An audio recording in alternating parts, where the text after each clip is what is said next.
ನಮಸ್ಕಾರ ಸ್ನೇಹಿತರೆ, ಈ ವಿಡಿಯೋದಲ್ಲಿ ನಾವು ಡಿಜಿಟೆಕ್ ವೈರ್ಲೆಸ್ ಮೈಕ್ರೋಫೋನನ್ನು ಅನ್ಬಾಕ್ಸಿಂಗ್ ಮಾಡೋಣ ಬನ್ನಿ. ಯಾರಾದರೆ ಕಂಟೆಂಟ್ ಕ್ರಿಯೇಟರ್ಸ್ 1000 ರೂಪಾಯಿ ಒಳಗಡೆ ಒಂದು ಒಳ್ಳೆ ಮೈಕ್ರೋಫೋನ್ನ ಹುಡುಕ್ತಿರ್ತಾರೆ, ಅವರಿಗೆ ಈ ವಿಡಿಯೋ ತುಂಬ ಉಪಯೋಗ ಆಗುತ್ತೆ.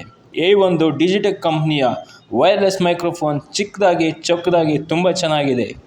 ಇದರ ಬಾಕ್ಸ್ ಪ್ರೈಸ್ ಬಂದುಬಿಟ್ಟು 1595 ಇದೆ. ಆದರೆ ಅಮೆಝಾನಲ್ಲಿ 700ರಿಂದ 800 ರೂಪಾಯಿಗೆ ಸಿಗುತ್ತೆ. ಯಾರಾದರೆ ತುಂಬ ಪಾಡ್ಕಾಸ್ಟ್ಗಳು ಮಾಡ್ತಿರ್ತಾರೆ, ಹೆಚ್ಚು ಇಂಟರ್ವ್ಯೂ ಮಾಡ್ತಿರ್ತಾರೆ, ಅವರಿಗೆ ಕಾಸ್ಟ್ಲಿ ಮೈಕ್ಗಳು ಬೇಕಾಗತ್ತೆ.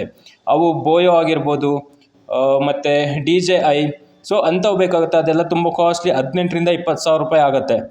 ಕಂಟೆಂಟ್ ಕ್ರಿಯೇಟರ್ಸು ಬಿಗಿನಿಂಗ್ ಸ್ಟೇಜಲ್ಲಿರ್ತಾರೆ, ಅಂಥವ್ರಿಗೆ ಇದೇ ಸಾಕಾಗುತ್ತೆ. ಡಿಜಿಟೆಕ್ ಒಂದು 700ರಿಂದ 800 ರೂಪಾಯಲ್ಲೇ ಸಿಗುತ್ತೆ. ನೀವು ಪರ್ಚೇಸ್ ಮಾಡಬೇಕು ಅಂತಂದರೆ ಡಿಸ್ಕ್ರಿಪ್ಷನಲ್ಲಿ ಲಿಂಕ್ ಇದೆ, ನಿಮಗೆ ಬೇಕಾದನ್ನು ನೀವು ಪರ್ಚೇಸ್ ಮಾಡ್ಬೋದು. ಧನ್ಯವಾದಗಳು ವಿಡಿಯೋ ನೋಡಿದ್ದಕ್ಕೆ.